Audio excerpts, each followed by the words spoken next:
É o que eu sempre digo, as respostas tranquilizam, mas o que nos move são as perguntas. E Ana, eu diria que assim, eu diria para todos nós temos ansiedade. A ansiedade é inerente do ser humano. Tudo começa e termina em você.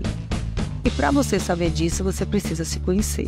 Então, não só em janeiro, mas de janeiro a janeiro, que a gente cuide disso que é tão precioso para a gente, que é a nossa paz.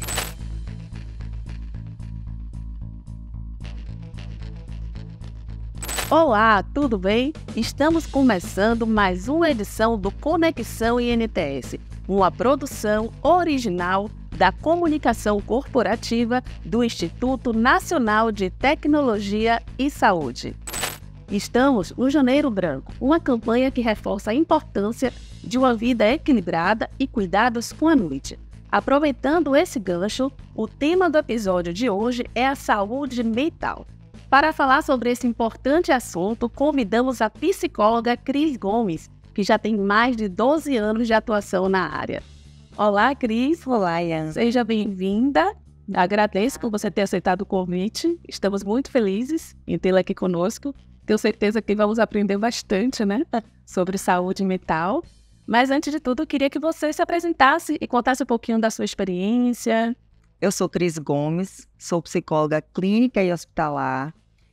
Atuo aqui em Salvador, Bahia, há mais de 12 anos nessa área, né? Já passei por diversos hospitais daqui de Salvador, sempre trabalhando com terapia intensiva. E também atuo em clínica, né, em consultório particular, atendendo adolescentes, adultos, idosos, na sua grande maioria mulheres, né?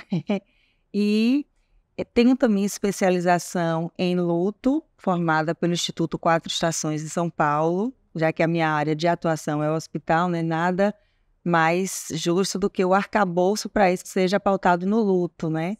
E também tenho especialização em sexologia pelo Instituto Cida Lopes de Belo Horizonte. Então, eu sou psicóloga e sexóloga. Então, você falou que tem esse atendimento clínico, tudo. Como é que você percebe isso? Que está crescendo, né? A cada ano que passa, é uma crescente esse número de pessoas com depressão e entre outros distúrbios. Como é que você avalia esse cenário? Eu diria assim que é a doença do nosso tempo, né? Já foi mais pautada a depressão, hoje a gente tem um grande foco na ansiedade. E claro que a ansiedade termina, às vezes, evoluindo para situações que vão gerando outros transtornos mentais. Mas a depressão é uma doença importantíssima, né? É uma doença, então não é frescura, não é falta do que fazer, não é falta de religião, é uma doença. E como tal, precisa ser tratada, precisa ser cuidada. Haja visto, as pessoas não têm dificuldade em procurar um gastro, né? Mas tem uma dificuldade muito grande de procurar um psiquiatra, né? De buscar um atendimento psicológico. Então isso, né, faz com que isso não seja muito difundido na sociedade, a desmistificação do adoecimento, né? Porque adoecer mentalmente é sinônimo de fraqueza, né? É você não cuidar das suas dores, porque do seu físico, se você quebrar um braço, dificilmente você vai ficar sem ir no ortopedista.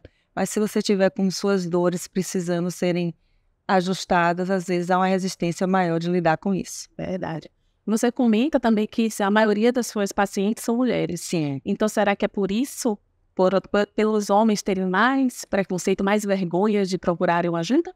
Sim, a gente, infelizmente, mas é a realidade, o dado clínico é esse, né? Muito mais mulheres buscam o autoconhecimento, a forma de gerenciar suas emoções, porque a mulher é mais emocional mesmo, tem uma facilidade de lidar com mais, digamos assim, com mais fluidez das suas dores, porque as mulheres se predispõem mais a descobrir-se, a entender-se e a buscar as suas possibilidades, né?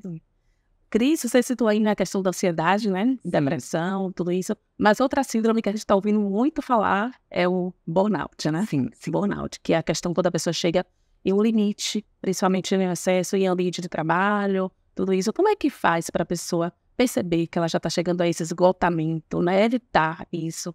E também os gestores, né? Porque não adianta só o funcionário ter essa percepção. Como é que os gestores também podem colaborar para isso? O burnout, né, vem dessa expressão americana, né, que significa uma combustão, como se fosse uma combustão, né? Então, assim, é a exaustão, né? Você chegar a um limite psíquico de exaustão, né? Então, assim, a sua sobrecarga de trabalho que você vem acumulando vai lhe levando a um adoecimento. Se você não conhece o seu limite, você vai estar sempre trabalhando numa perspectiva de que você pode mais, de que você nunca é suficiente. Então, você precisa saber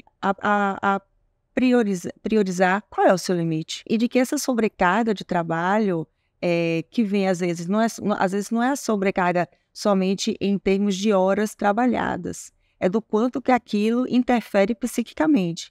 A gente sabe que hoje, com o uso da tecnologia, muitos trabalhos eles não são encerrados na sua jornada de trabalho.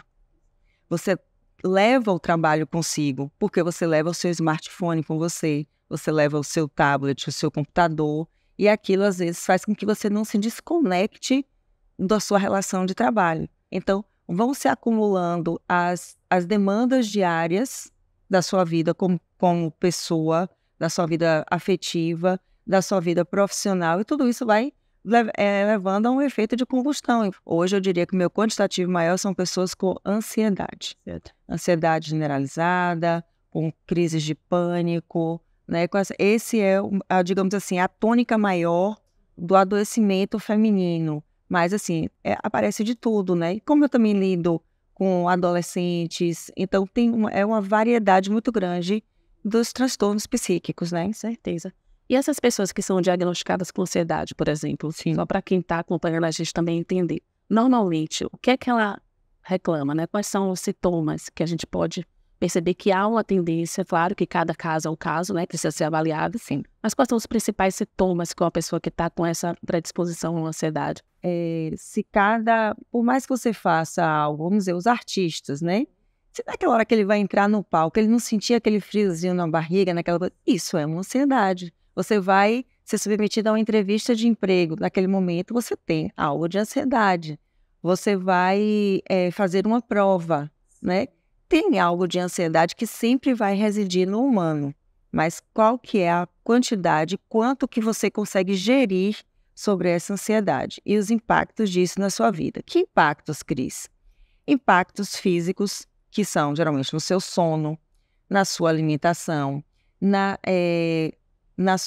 seu trânsito intestinal, nas suas reações. A gente tem que, às vezes, uma crise de ansiedade, ela não tem muita diferença de um ataque cardíaco, né? Quando você está numa crise de ansiedade severa, e que você está passando, você às vezes chega numa emergência e é feita a medição das suas enzimas para ver aquilo ali, porque é tal qual um infarto. Você tem o seu aceleramento cardíaco, a sudorese, né? Então, a sensação de morte iminente. Então, a ansiedade, se ela não for cuidada, e aí você pode ver, às vezes começa com insônia, às vezes começa ou com uma exacerbação do apetite, ou com a diminuição do apetite. E aí a gente vai vendo que, às vezes, também por trás ali, tem que se notar se não há já indícios de uma depressão que está se chegando por ali. Porque a ansiedade todo mundo tem. Tudo começa e termina em você. E para você saber disso, você precisa se conhecer. Então, o processo de autoconhecimento, eu defendo essa bandeira sempre. O processo de autoconhecimento, ele é importantíssimo na vida de todo e qualquer ser humano. Então, a palavra-chave é o autoconhecimento. Autoconhecimento, seja ele dos diversos caminhos que for, né? Assim, eu sou psicóloga, né? Atendo no viés da terapia. Acho que a terapia é importante para todos nós. Eu também faço terapia. Mas seja às vezes de outra vertente, às vezes você vai buscar conhecer-se, às vezes é uma leitura que desperta, né, algo que você vá ser mais reflexivo sobre você, às vezes é um filme, às vezes, né, aquilo que você... São caminhos diferentes a serem percorridos, mas o importante é você estar em conexão com quem é você, quem é Iana, quem é Cris, em essência. O que é que você faz que é por você, o que é que você faz que é para o outro? O que que você faz que você nem sabe por que que você faz, que aquilo lhe acompanha, né, de forma transgeracional. E às vezes tem tanta coisa que a gente tem hoje que são estruturais da nossa sociedade, que estão encalcadas no nosso inconsciente coletivo e que principalmente às vezes nós mulheres agimos, repetimos, geração a geração e não vamos nem nos dando conta disso. Verdade. É o que eu sempre digo, as respostas tranquilizam, mas o que nos move são as perguntas. Então você se pergunta, por que que eu estou sentindo isso? Isso que eu estou sentindo é o quê? É raiva? É revolta? Que tipo de sentimento? Por que que eu estou sentindo isso? Por que que isso está me afetando dessa forma? Né? E buscando sempre entender, claro, que com a ajuda de um profissional, esse caminho, ele é mais eficaz. E às vezes são comportamentos que você nem concorda, mas você está fazendo ali, né, por repetição. E no automático. Isso. Essa é uma coisa que eu ouço bastante. Aí sim, se você me perguntar uma coisa que eu ouço bastante na minha clínica, faço as coisas sem perceber, no automático. Não é? E quando uma paciente lhe diz isso, qual a orientação que você normalmente passa para essas pessoas? Olha, o trabalho de escuta, né? Então, assim, às vezes não é só essa fala, né? Por isso que eu digo assim, terapia é constância, né? É de entender qual o contexto dessa fala, né? Mas de forma muito, talvez pueril e até muito simples de dizer, eu diria que você, assim, você se presentificar, se está no aqui e agora. Se você está no automático, você não está percebendo o que é que você está fazendo. Você está em que tempo? Porque você está... A ansiedade é a vivência no futuro. A depressão é a vivência no passado. Então, em que momento você está vivendo aqui e agora? Né? Então, assim, a primeira noção seria assim, você está aqui com foco nisso aqui que você está fazendo, que de fato, o que vai acontecer daqui a 5 minutos, a gente não sabe, né? As pessoas que estavam ali e foram atacadas nas Torres Gêmeas não sabiam que um avião ia adentrar. Né? Quem é que ia imaginar que um avião ia entrar ali? Né? Então, assim, a gente não sabe o minuto seguinte. Então, assim, como é que você está fazendo as suas ações? Porque se você fica muito projetando no amanhã, aí você vai dando mais, quando eu digo, mais combustível para a ansiedade. Né? Aí você bota metas, a gente tem sempre o início do ano de falar de metas, né? Bota metas que são às vezes inatingíveis. E aí você fica naquela percepção, eu não consegui fazer isso, eu não consegui. E o que de fato você conseguiu? Você consegue mensurar? Então, por isso que eu digo assim, são pequenos esforços diários que fazem muitas coisas. Pequenas gotas enchem um copo. Né? Então, assim, é buscar passos, pequenos passos. Então, essa questão do viver no automático é você não se perceber. Não se percebe o que você está fazendo. Tem gente que está comendo e não está nem sentindo o gosto do que está comendo, porque está respondendo a mensagem, porque está fazendo que daqui a tantos minutos tem que estar fazendo isso. Então... E aí essa pessoa não está em lugar nenhum, né? Porque não está nem comendo bem, nem está conversando bem, né? Exatamente. Então é aquela coisa de você realmente saber separar o tempo de cada coisa. E essa reflexão também, como você falou, né? Acho que quando a pessoa reflete, ela pode não ter a resposta pronta, mas só em refletir, né? Sim. A resposta pronta, a receita de bolo, ela não existe. E se tratando de ser humano, é sempre no 1 a 1. Às vezes aquilo que faz sentido para mim jamais vai fazer sentido para você. Né? Então, é algo que é sempre individualizado, no pormenor, no caso a caso. Então, mas se você não se pergunta, se você não faz, por que eu tenho que atender a esse comando da sociedade? Por que eu tenho que me submeter a tais e tais situações? Ou não se submeter, né? O não. Eu acho que, assim, o exercício do não, isso parece muito clichê, isso falando assim, mas é um dos exercícios mais difíceis de dizer não. Porque, às vezes, o não é a única forma que você entende de se reconhecer. Quando você está atendendo dizer não para o outro significa dizer sim para você. E será que você sabe quais são os sims que são, né? Os sims que você deseja? Porque também quando você diz sim para todo mundo, você está dizendo não para você. Bom, você falou algo que, assim, eu acho muito, muito precioso da gente falar, que é sobre a saúde mental. Eu acredito, defendo muito isso, que nós somos seres humanos integrais, né? E, como tal, nós temos a nossa parte física, que precisa de cuidados, sim, a gente tem que ter atenção ao nosso físico. A gente tem a nossa parte psíquica e mental, que precisa, né, ser dada a devida valoração a isso. E a gente tem o campo que transcende, que é o espiritual. Isso não diz respeito somente à religiosidade, mas aquilo que transcende ao que é humano, né? Todos nós estamos aqui, mas cada um vai se ligar àquilo que a ciência, digamos assim, não lhe dá respostas. Então, para que você cuide como ser humano, você tem que estar cuidando dessas 3 frentes. Não adianta você ser a musa fitness, ter a melhor alimentação possível, né? E não cuidar da sua mente. Se fosse assim, os atletas não tinham questões a resolver do ponto de vista psíquico. Quanto no noticiário a gente tem visto cada vez mais de atletas de alto rendimento, de artistas renomados, de tudo, dando a questão de que, assim, precisam cuidar da sua mente, né? E quando você não cuida do seu mental, isso reflete no seu corpo. Você somatiza.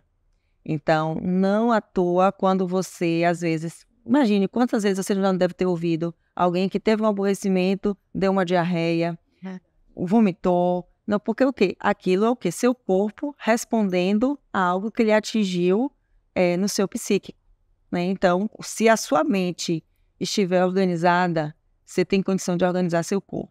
Mas, do contrário, essa via não funciona. Então, o que é que você me pergunta assim? O que é que você faz? Eu diria, cuide dessas 3 vias. Cuide dessas 3 vias, aprenda a dar limite a tudo. A tudo. Aprenda a dizer não. Aprenda a dar pausas. Porque, assim, a vida, ela não é feita só de momentos altos. A vida acontece nos altos e baixos. Todos nós temos altos e baixos. Então, a gente tem que saber gerir esse caminho do meio aí, né? Quando a gente está lá em cima, é ótimo, mas quando a gente está cá embaixo, como é que a gente lida, né, com a nossa frustração, com a nossa dor, com o nosso luto, às vezes, né? Então, eu diria que é atacar de maneira forte essas 3 frentes, físico, mental e espiritual, cuidar disso, né, da forma que melhor lhe aprouver, não existe certo ou errado, mas a gente sabe que, assim, tem algumas coisas que tudo que é exagero é sobra. Então, assim, não existe certo e errado, mas tem algumas coisas que é bom cuidar para que você tenha um mínimo de equilíbrio. Exatamente. E você tocou em um ponto importante, Cris, a questão de a pessoa achar que tem que ficar 100% bem, né? Sempre bem, que é uma coisa que está trazendo muita rede social, né?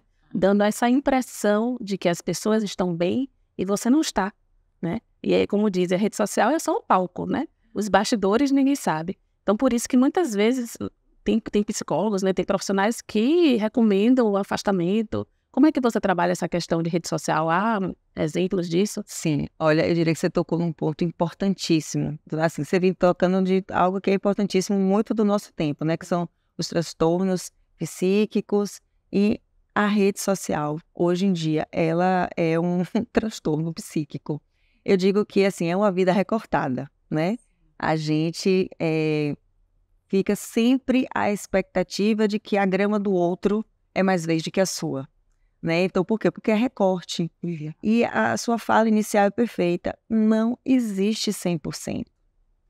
Não existe. Ninguém é 100% alegre. Ninguém é 100% produtivo. Ninguém é 100% sexy. Ninguém é 100%... O contrário também. Ninguém está 100% na fossa. Sim. Ninguém está 100% numa fase ruim da vida. Então, assim, a vida é cíclica. Vida é impermanência, sobretudo, né? E transitória. Eu, para vir aqui hoje falar com você, eu me arrumei, né? Eu acordei assim? Não. Então, assim, tudo é recorte. Então, você quer mostrar, você está ali numa foto, ou você traz algo que você também mostra um zelo por aquilo, mas assim, aquilo não é o tempo todo da pessoa. E quando você recorta, você quer recortar o seu melhor momento, o seu melhor ângulo, né? E hoje ainda tem um problema, né? Que são os filtros.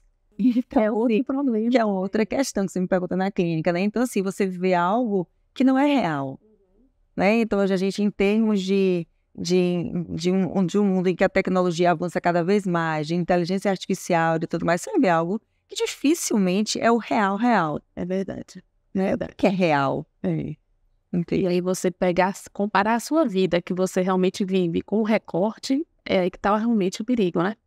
As mães, os pais, né, de adolescentes ou responsáveis, como é que você orienta, né? Como é que essas pessoas que estejam nos acompanhando podem identificar que já precisa procurar um suporte profissional? Você tem que ter a percepção de como é que esse filho tem se comportado no que tange a interação entre a família. Claro que no meu nicho, por exemplo, a adolescência, né? Todo mundo sempre tende a falar que a adolescência é o período que a pessoa está mais esquisita, né? Que fica cheia de vontades, mas assim, é um processo também de identificação, né? A adolescência é o momento que você busca os seus pares, né? Você busca estar em alguma tribo, né? Que vem a questão do pertencimento. Você se identifica, né? Identifica. Então, mas hoje, com esse excesso, né, de tecnologia, de tudo que é propício, a gente tem cada vez visto mais as crianças e os adolescentes mais introspectivas.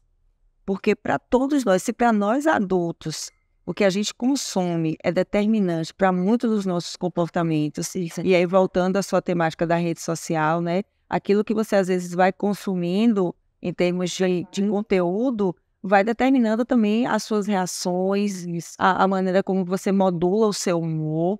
Então, a gente tem que ter uma atenção, eu diria que assim, é prestar muita atenção no que ele está sendo, o que ele consome, como é que ele está se sentindo, né? Então, assim, é proximidade, né? Eu sempre digo que, assim, criar filhos é também criar memórias.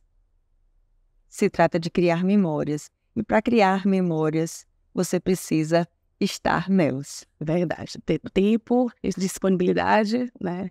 E aí também vem aquela questão que você citou, né? E de ter uma pausa. Sim, né? Ter uma pausa para a família, para o filho, né? Para ter esse convívio. Cris, uma das suas especializações é o luto, não é isso? Isso. E você passou 1 ano e meio no espanhol. O espanhol foi um dos cases de sucesso do INTS, né?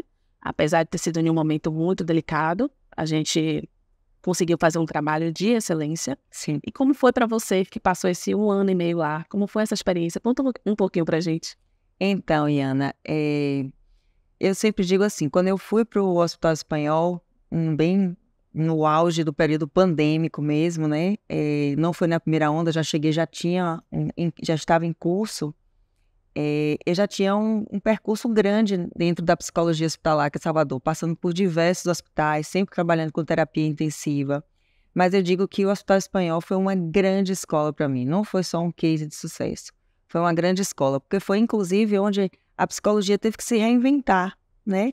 Assumir novas funções que ela não tinha anteriormente, aprender a lidar com a ausência da família no âmbito hospitalar, porque, né, nós sempre trabalhamos com a tríade, equipe, família e paciente. A família sai de cena, porque não podia adentrar o hospital. Lidar com essa... eu sempre digo que a minha especialização em luto foi importantíssima, e o meu percurso também, né? Já era uma profissional solidificada na área, a minha maturidade, porque não era fácil, né, lidar com essa presença da morte de forma tão intensa. Então, foi um período muito importante que a gente atravessou, né, de uma forma que o mundo, né, não imaginava que poderia viver isso historicamente, e que traz muito aprendizado. Espero que as pessoas, né, tenham trazido da pandemia essa noção de que a vida urge, né, a vida acontece a todo momento, né? Talvez o grande ensinamento da pandemia, que foi o isolamento social, né, que somos seres sociáveis, que precisamos um dos outros, né, e que o contato físico faz falta, né, que a gente, quanto que isso da pandemia se desencadeou, e a gente ainda vai ver isso reverberando durante muito tempo em termos do sofrimento psíquico, do adoecimento mental, de todas as reverberações que foram da pandemia. Cris, e para finalizar, qual dica que você deixa para as pessoas que estão nos acompanhando, né, para lembrar da saúde mental? Então, a dica que eu diria para as pessoas que estão nos ouvindo, que estão nos vendo, independente de quando ela for ouvir isso daqui, é cuide da sua mente, sabe? Eu sempre tenho uma analogia que é dizer assim, ó, plante os seus jardins internos que as borboletas virão, né? Então, assim, cuide de o que você consome, não só a nível físico, para que o seu corpo físico tenha uma boa fluidez, mas cuide do que você consome para que essa sua mente, né, esteja cada vez mais fortificada, né, equilibrada, em paz. Então, não só em janeiro, mas de janeiro a janeiro, sim, que a gente cuide disso que é tão precioso para a gente, que é a nossa paz. Viver e saber equilibrar, né? Equilíbrio é tudo. E é sempre nessa perspectiva de que a vida acontece nos altos e baixos, né? Quando ela chega na constância, você já morreu. Então, vamos aprender. Cris, muito obrigada. Eu tenho certeza que quem nos acompanhou até aqui aprendeu muito, porque eu aprendi bastante. Você trouxe muita reflexão positiva, né? Porque eu acho que é importante essa questão, como você falou, não existe resposta pronta, mas existe a reflexão, né? Esses questionamentos. Então, foi muito enriquecedor. Obrigada. Foi maravilhoso ter você aqui com a gente. Eu que agradeço. Estou sempre à disposição de vocês. Essa é uma casa que já me acolheu. Eu gosto muito. E falar de saúde mental, falar de tudo que envolve, né, a psicologia, me dá muito prazer, é sempre muito prazeroso. E se eu pudesse resumir, diria para assim, ó, vida é movimento. E movimento é cíclico, tem as brisas mais leves e tem os tornados mais fortes, mas sempre a gente vai transpondo isso na medida do que a gente pode. E se você tem alguma dúvida, crítica ou uma sugestão de pauta, envie um e-mail para a gente, comunicação@ints.org.br. Muito obrigada e até a próxima.